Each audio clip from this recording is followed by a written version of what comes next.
Salut les filles, je suis ravie de vous retrouver dans cette nouvelle vidéo. Je suis Ludie, coach sportif spécialisée en fitness pré- et post-natal et mon travail est d'aider les femmes enceintes et les jeunes mamans à être au top de leur forme pendant ces périodes un petit peu spéciales.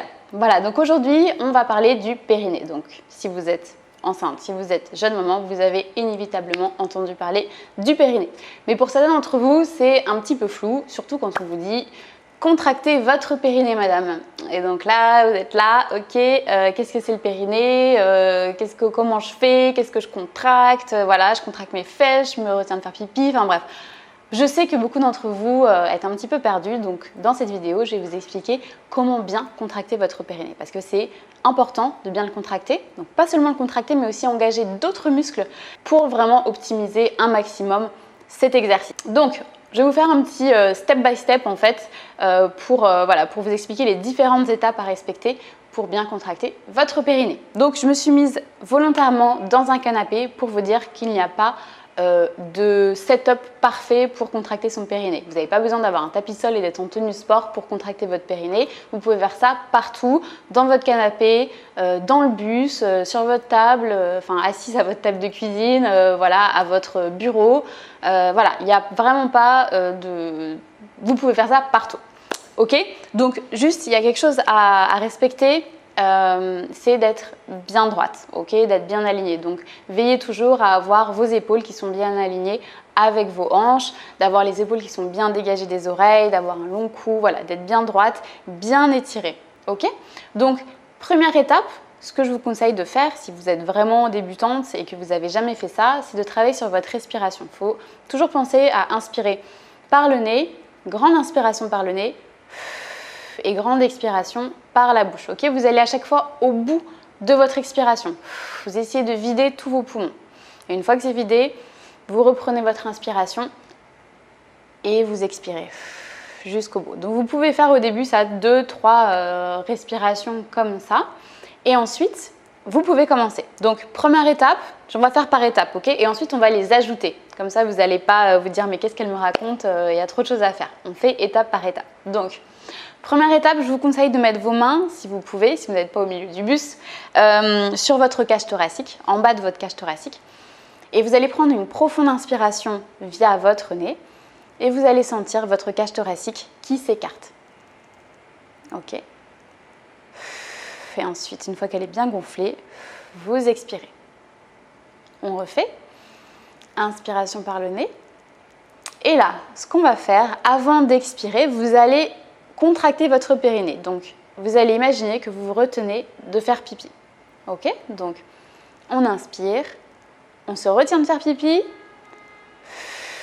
et on expire. Et on continue de se retenir de faire pipi. Donc, on continue de contracter son périnée. Voilà, ça c'est les 2 premières étapes.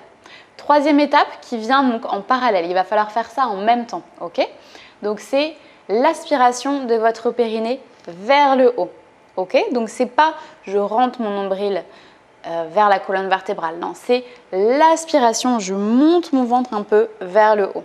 Donc, on prend l'inspiration dans sa cage thoracique, on contracte le périnée, on expire et là, vous aspirez votre périnée vers le haut. Donc, vous imaginez par exemple que vous avez une paille dans votre vagin et que vous aspirez sur cette paille. Ok, vous pouvez aussi penser, vous avez un petit poids et vous voulez aspirer ce petit poids vers le haut. Voilà, il y a différentes images que vous pouvez utiliser, peut-être que vous en avez entendu d'autres. Essayez de prendre celle qui vous parle le plus et qui vous permet de bien réaliser le mouvement. Ok, donc ça c'était la troisième étape. Quatrième étape qui vient au-dessus de tout ça, restez motivés les filles, vous allez réussir, ne vous inquiétez pas. C'est la contraction de votre transverse. Le muscle transverse, c'est un muscle abdominal, c'est le muscle le plus profond de la sangle abdominale et il est super important à renforcer si vous voulez un ventre plat. Donc, on refait avec la contraction du transverse. Donc, c'est parti. On prend sa respiration dans la cage thoracique, on contracte son périnée, on expire, on aspire le périnée et en même temps, on contracte son transverse. Donc, contracter son transverse, une image que je donne souvent, c'est vous imaginez que vous avez une grosse gaine autour de votre taille. Une grosse ceinture, ok, qui fait le tour. Et en fait, cette gaine-là, vous la resserrez. Donc c'est pas rentrer le nombril, hein, ça c'est pas bien, c'est vraiment essayer de bien l'engager, de bien la contracter. Ok? Donc on refait une dernière fois tout ensemble, essayez de bien le faire. Donc vous pouvez fermer les yeux si vous voulez pour vraiment mieux vous connecter. Donc on inspire, on contracte le périnée, on expire, on garde le périnée contracté, on l'aspire vers le haut et on resserre sa gaine. Une fois qu'on n'a plus d'air, on relâche tout et on inspire par le nez. Voilà, donc vous inquiétez pas, au début c'est vraiment dur de faire ça. On n'arrive pas à créer ces connexions cerveau, muscles.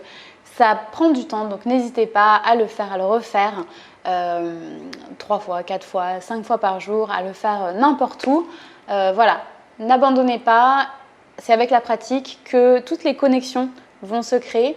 C'est une contraction volontaire qu'on demande à nos muscles de faire. Normalement, ils se contractent, mais de manière involontaire. Là, il faut vraiment dire à notre cerveau, ok, hop, tu contractes cette zone-là. Et voilà, et c'est comme tout, c'est un apprentissage, ça va mettre un petit peu de temps, donc n'abandonnez pas. Mais vraiment, c'est super important si vous êtes enceinte et si vous êtes jeune maman, de vraiment maîtriser ces mouvements. Voilà, je vous laisse ici sur ces conseils. N'hésitez pas à aller voir sur mon blog www.gogirls.com si vous voulez d'autres conseils sur le fitness pré- et post-natal, si vous voulez des conseils en nutrition. Et également découvrir mes programmes fitness pré- et post-natal sur ma boutique. Je vous dis à très vite pour de prochains conseils. Salut!